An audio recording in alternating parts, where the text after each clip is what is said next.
Hobart Sherwood Billingsley was born on a cold December morning in 1926. It was on the 5th floor of the Hammett Hospital in Erie, Pennsylvania, that Hobie made his first appearance. When Hobie was very young, his father was sent to prison. This left his mother, Winona, with no income and 2 young boys to take care of. Winona tried her best to keep the family together, but because it was during the Great Depression, she was forced to send Hobie's older brother, James, to live with his grandparents. When she was unable to get a job, she felt she had no choice but to bring Hobie to an orphanage. Upon arriving at the door, she just couldn't go through with it and vowed to do whatever it took to take care of Hobie.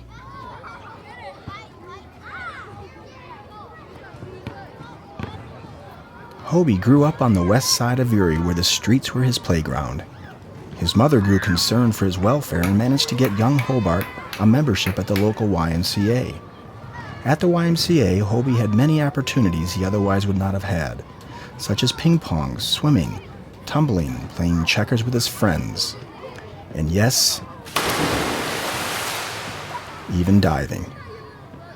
He also received invaluable guidance, encouragement, and discipline from several different men that took an interest in Hobie's future. After reaching the 9th grade, Hobie attended East High School, where he became famous for leading the school assemblies and cheers during their rallies. Hobie transferred to Strong Vincent High School his junior year to be coached by Art Weibel, the city's best swim coach. As it turned out, Coach Weibel played a pivotal role in Hobie's diving career, encouraging him to practice, compete, and continue his diving in college. Before leaving high school, Hobie had captured the Pennsylvania State Championship and placed 3rd in the AAU Nationals.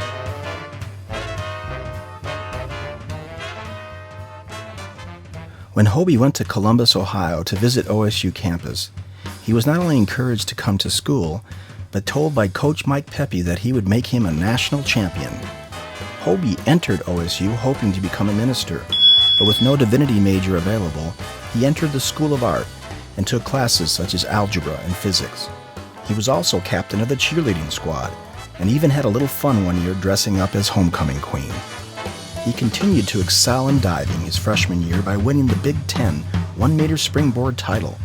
He followed that up with victories on both boards at the NCAAs, held at the University of Michigan in Ann Arbor, Michigan.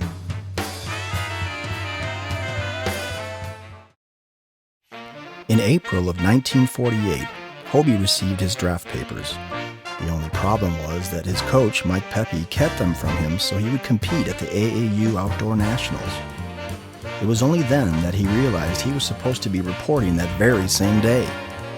After a fairly rough start, Hobie was shipped off to Okinawa, Japan, to serve out his time in the United States Army Air Corps.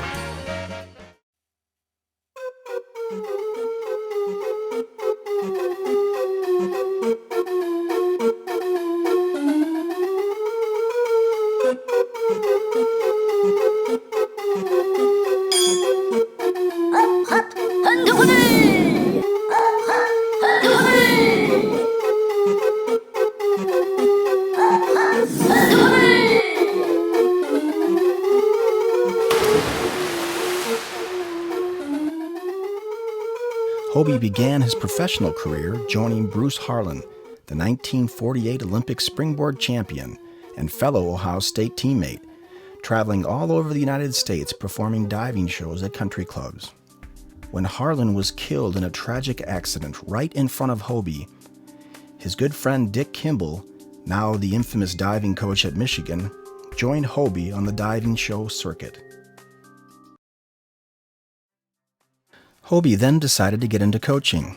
He had several stints across the nation until he settled at Ohio University, where he was the second diving coach ever hired at the collegiate level. After 2 years at Ohio, Hobie sought out the position at IU when Doc Councilman became head coach. He felt so strongly about the job that he resigned at Ohio University and turned down a job at the University of Minnesota without securing his IU coaching position. But as before, Hobie's risk paid off, and he began his illustrious career at IU.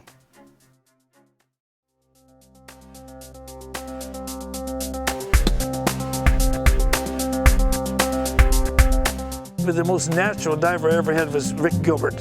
Gilbert was a smooth operator. It had all the moves. And I wrote him a note, never met the guy. I wrote to him, and I never seen him dive either. I'm not even sure I responded at that point. But after 3 months, I wrote him 3 times a week. And he continued to write every so often for the next 3 years. Well, he goes off to Yale for the national championships and takes 7th in the 1 meter springboard. And at national AAUs were at Yale, and I went as a senior in high school, and I took 7th. Ohio State walks in and just grabs this guy, Lou Vitucci and Tom Gump and all those guys. So all of a sudden I found myself stopping and stepping back and taking a look at this decision, since it was going to be 4 years of my life. So when it gets down to the 1st of May, I call him up. I says, the hour of decision has arrived, Ricky. Tomorrow the scholarships come out. Where are you going? And at that point in time, anybody that was a decent diver went to Ohio State. There was no place else to go. He says, well, I've been to their campus at Ohio State. It's better than Indiana's. They got the greatest diving coach in the world. Who are you? I went out through the whole day and said, well, you're on 4 years probation. I'd never dive in an NCAA championship. I says, yeah, you're right about that. In Hobie's favor, Ohio State had shown no interest in me until my senior year, where he and I had developed some sort of a relationship.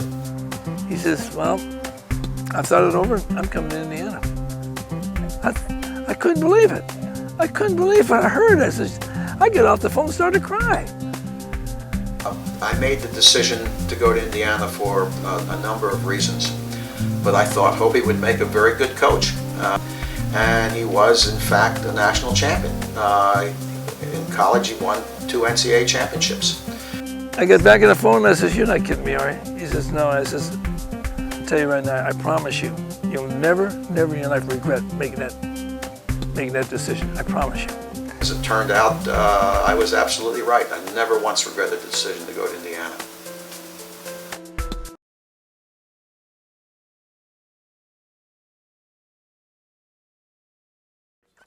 John Walker came to Indiana University to be a breaststroker. There were 5 breaststrokers that were nationally ranked, and all of a sudden I'm realizing that there's not a chance. Doc cut him. He says, I'm sorry, but you're just not going to make this team. So he decided to come out for diving.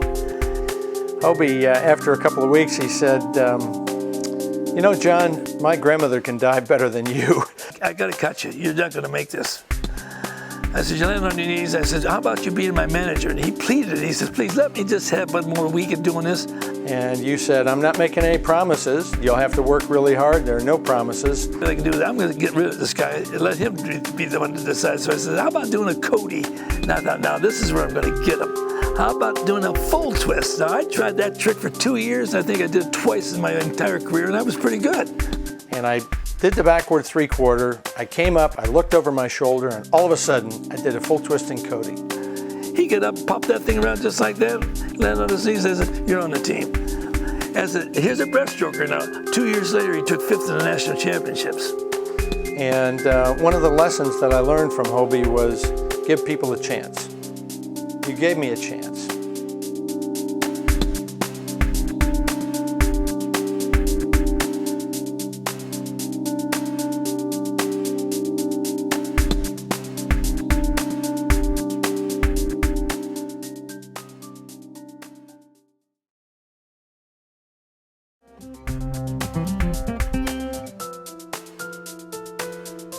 We had 1 car, we had a station wagon, we drove over there, and the school gave me $25 to take 6 kids to the national championships for 5 days.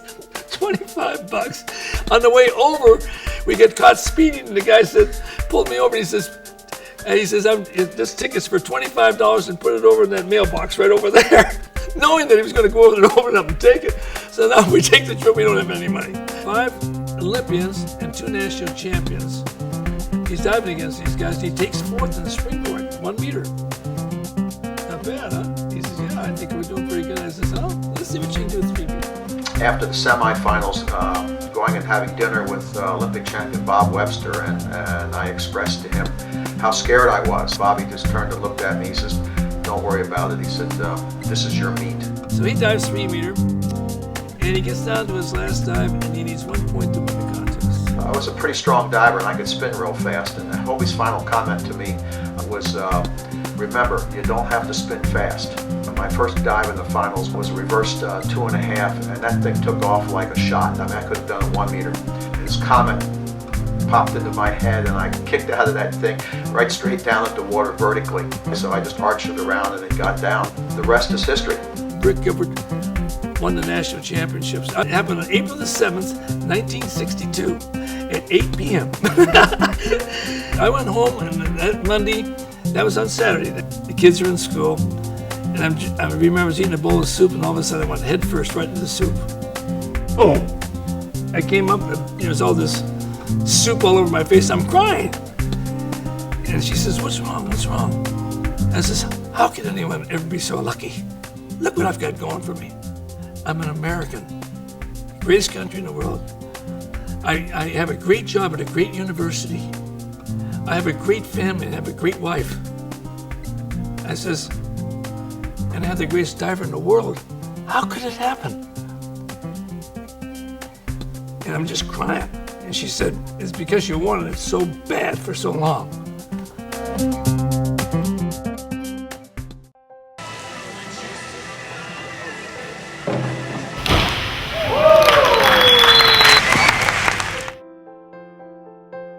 Well, Diving Illustrated was a book I wrote back in 1965, and I had a problem, like everybody else had, is how do you know how you do a perfect dive? Where would you find where it tells you how to do a perfect dive? Every country didn't get together very often, and they all had their own concept of how you're supposed to do a dive.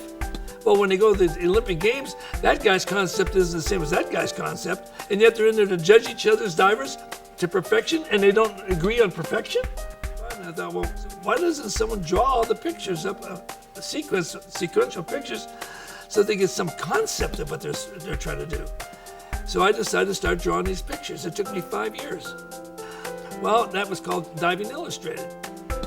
My coming to dive for you at Indiana was bound to happen, because when I was a little girl, I bought your book.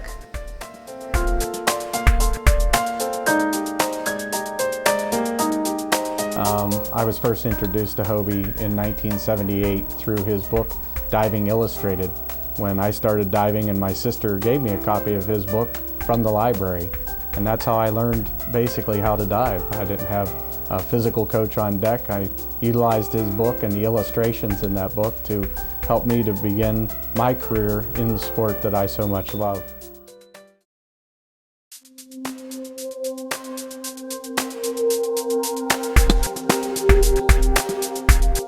My father, as I recall, talked to Hobie and said, "Do you think that you could help my daughter?" Hey, I get this call. "Hello, this is Don Bush." I says, "Oh, hiya, Don." I'm thinking to myself, who's Don Bush? I forgot who he was. Well, we decided to send Leslie out. So she comes out to dive with us that summer. She learns to dive tower, springboard. All of a sudden, she goes to the Olympic trials. She takes 4th in the springboard. At the Olympic trials, I was 4th in the 3 meter. I was ecstatic. She's sitting there crying her eyes out. And I said, "Wait a minute, Leslie, you got the tower to go." She said, "Oh, Hobie, what am I going to do in the tower? I just learned to dive off the thing." 10-meter tower event. I just loved it up there. And it was the best diving that I'd ever done, that's for sure. The only dive that I did that was not as good as far as Hobie was concerned was a back dive. I got the highest scores ever, 9s. Hobie gave me a 7. She gets up and does a back dive, and the scores go 8.5, 9, 8.5, 8.5, 9, 7. He does it. He said, "What'd you give her a 7 for?" And I says, "Well, I didn't know she could dive that good." And it turns out she made the Olympic team. First time. I squeaked in at 3rd place, and I made the team. The old guard couldn't believe it. I remember thinking Leslie Bush, this young girl, she was 16 years old, I think, at the time. And it was amazing. She was doing so very, very well, and she had no clue how good she was. And I didn't know until later that the Olympic trials were her first 10-meter platform event. She made the team, and then she went to Tokyo, and she was not expected to do anything. Put that in, and then the event came. I did a fairly good front dive. He said, "Wow, you're doing pretty well." the dive goes in, someone says, "Hey, who was that? The last diver of the contest?" And look up and said, "That was Bush from the United States." "Oh," I didn't even see it. That was a good dive. It comes up on the board. First time they ever used a big board. So she comes running over and she's a hair twirler. "Hobie, how'd I do?" I wasn't going to tell her I didn't see it. And I says, "Well, you're doing great." I said, "You know what? You're the greatest diver in the world for one dive. Keep it up. You're doing great." Did one dive at a time. It was so exciting at the Olympics anyway that I was taking all of that in. You know what? If you hit that inward 2.5, you'll make the finals. "Really?" She's 16 years old, just a kid. "Yeah?" I said, "Yep." I got down to qualifying, and at the end of the 4th dive, there was a break. I was first. So we went to lunch. Oh, I was so nervous I couldn't stand it. Fluke, she made the Olympic team, and she was supposed to be last in this contest, and she's beating the greatest diver in the world right now. I said, if she would win this contest, it would be the greatest upset in the history of the Olympic Games. I had 3 more dives. I did 2 fairly good dives. I was ahead of Ingrid Kramer, and it came down to the last. I had to do a 2.5. I was jumping around, so nervous. This was going to be an upset. She goes over to get up on the tower, and I remember she had a tendency to go over, put the camera down, and run around. I said, "Come here." She says, "Why?" I said, "Keep it on a little bit. You'll control it. You'll see it. If you hit the dive, you'll win it." She gets up. "I can't watch it. I'm a coward." "Watch this." "No, I can't watch this." "No, watch this." "Damn it, watch it." There's a woman sitting there, and her legs are like this. I take her legs and spread them out like this. I'm behind her, and I'm looking up, and here she comes. She's going this way, and she's like this. And she passes me. Finally, they come up, and it goes 7, 7.5, 6.5, 8. That was from Sammy Lee, American judge. 7, 7.5. I hear more 6.5s. And then Hobie comes running over to me. My life has never been the same since. I go running over to her, and I grab her, and I'm crying. I'm going, Jesus, it's impossible. It's a miracle.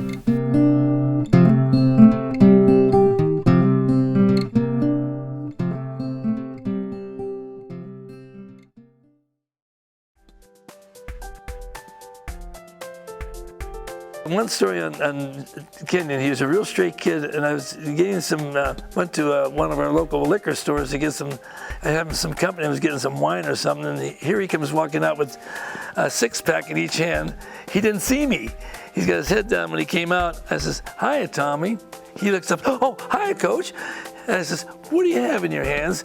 And he's got a 6-pack in each hand. He says, well, this isn't for me." I says, "Well, who's it for?" He says, "Brian Bungum, who is a member of our team." I said, "Brian Bungum?" I started laughing, so I said, "Get out of here." That was a memorable moment with him.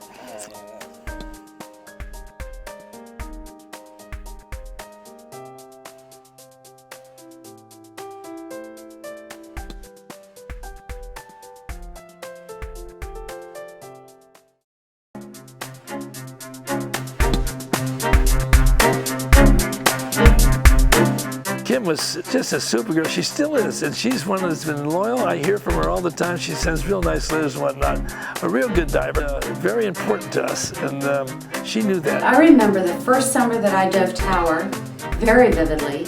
I had done my whole list, and all I had was one more dive to learn. So Hobie told me to get up there and do an inward 2.5 tuck. Well, I had never done a 2.5 in tuck position. I had only done on pike. And so I was scared to death. I was petrified. What you're trying to do is get the best out of them. So I challenged some kids to the point where they would break. I'm standing up there and I'm thinking, I'm not gonna know where I am. And then I wiped my face like that. And Hobie yells up at me, he says, "I'm not interested in your tears." We tried with every kid, whether you're good or bad, to get the very best we could get out of you, and we challenged you every time you came into the pool, do something better than you did yesterday. And I demanded that of you, and some of you couldn't handle that. I looked down at him and I said, "I'm not crying." And just then I threw the dive and I did it just fine. And when I came up out of the water, Hobie was standing on the deck with this huge smile on his face. And I was so mad, I went back into the water and I don't think I spoke to him for 3 days. But Hobie, today I am so grateful to you for battling with me and always working to bring out the best in me.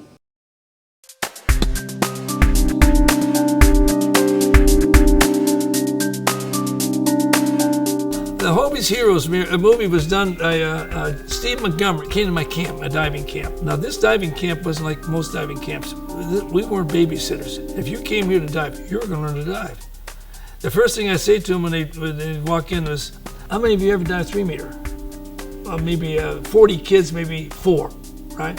I says, by the end of the week, all of you will be doing a full list. These guys showed up here in an old beat up station wagon with all this equipment and all that. They were sitting on the roof and all kinds. It was about 6 or 7 of them in that station wagon. And they got out and they said, I says, "Oh," he said, "we're going to do that filming." I was once a diver at Hobie's camp like Greg here. I remember climbing up that board, being so scared, and yet going ahead in the hopes of accomplishing something great. So we're going to challenge you. We told you this is the name. This shouldn't be the Hobie's Diving Academy. This should be the Hobie's Challenge Academy. We challenge you into something new all the time.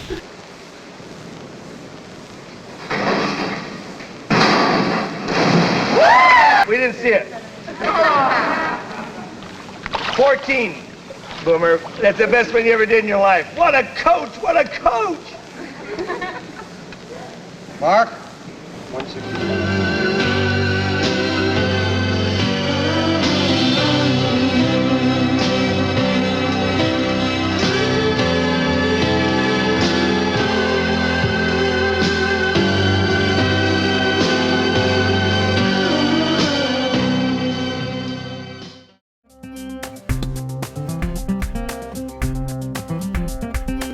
Another case was Amy McGrath, who came here from Louisville, Kentucky. A beautiful girl, just a marvelous person, smart, had everything going for her. As a result of that, she was a national champion, made the Olympic team, coming from 12th place in the contest. When she got in the finals, keeping the scores, she was 27 points below the 7th place finisher, and with that low score, she went on in 5 dives, went from 12th to 3rd, made the Olympic team in 1980.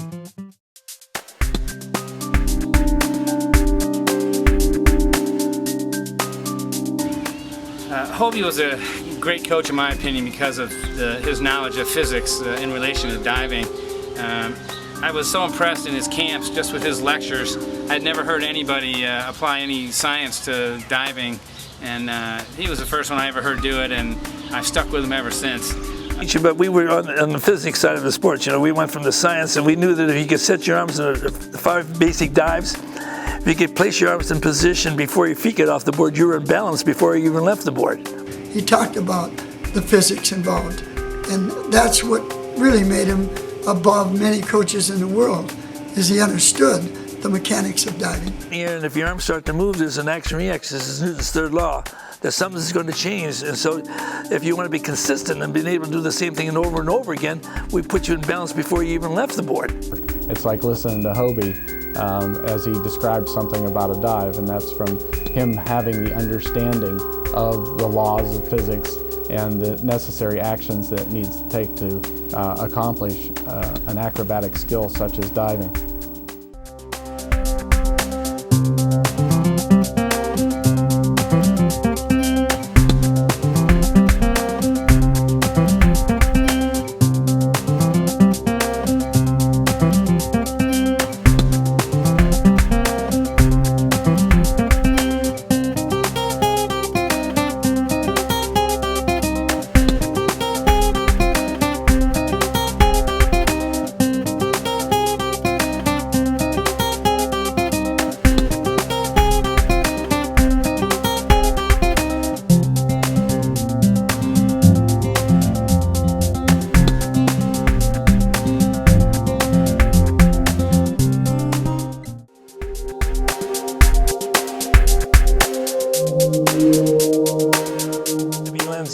He came to me, and my great-grandmother could have died better than him, and she's been dead for 100 years. When he came in here, I would have sworn that there was no way in hell that he could ever win anything. And he came on for absolutely nothing as a wrestler at 18 years of age and started to dive. And went on, and 3 years later won the World Championships, and a couple of years later won the Olympic gold medal. There was no way that anyone in the world had ever believed he could even come near what he did. I know that Hobie and I have a special relationship, but a lot of people don't know how it started. Paul Lanian called him, and he says, "Hey, I saw this kid diving in the pool. I was over at this recreation pool, and I saw this kid diving. He can spin like a top." He says, "I think he can make a dive out." And Hobie called me the next day, sight unseen, and offered me a full scholarship. Well, went on my recruiting trip, and I loved it. And then the summer before I started, I went out to Indiana to train with Kevin McWhirter.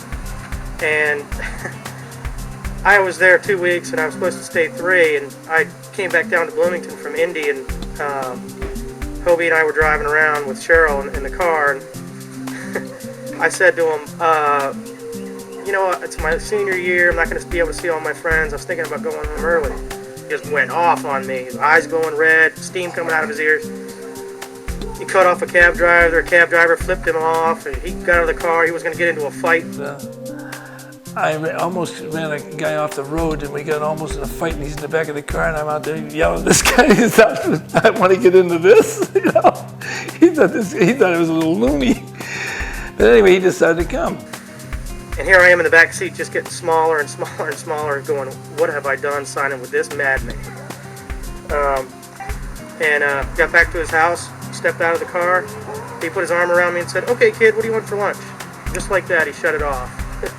But he made his point. That's how our relationship actually started.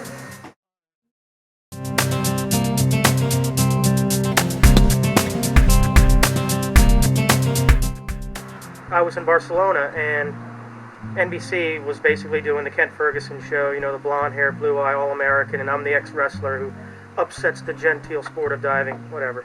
And I went, and I'm sitting there doing interviews, and all of a sudden, he comes in, drops a camera right in front of me, sticks a microphone right in my face and says, "What's it like to be in Kent's shadow?" I'm not in Kent's shadow. I've beaten Kent the past 2 years. I mean, Kent is a great diver, and he's going to be one of the favorites, but I am by no means in his shadow. I think he's in mine. And I was livid. But I'm the national champion, the world champion. I won the trials. I'm by no means in his shadow. I think he's in mine. And I told Hobie about it later, and Hobie's like, "Well, what are you going to do about it?" I said, "Well, let's show him." Hobie said, show him. And then we showed him, didn't we, Hobie?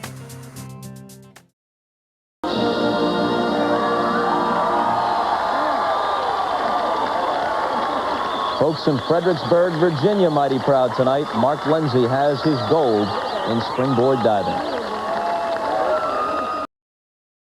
Honor in my career was something that I never dreamed would happen. Was in 1996. There's the blooper. 199. Shut up your face! 122. Hello? Hobart, Sherwood, Billingsley. Yes. It's the great Mark Lindsay calling. The great Mark Lindsay. Be here all night. I just wanted to wish you a happy Thanksgiving and tell you I love you. I love you too, Mark. You know that. All right, you enjoy your interview, Hope. Have fun. Thank you, Mark. Okay. You're a great guy. Bye. Wrong number.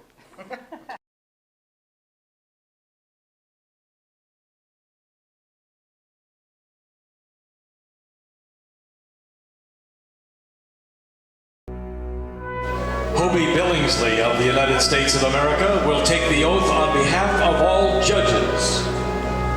Hobie was the diving coach at Indiana University for decades under the great Dr. James Councilman. In the name of all the judges and officials, I promise that we shall officiate in these Olympic Games with complete impartiality, respecting and abiding by the rules which govern them, in a true spirit of sportsmanship.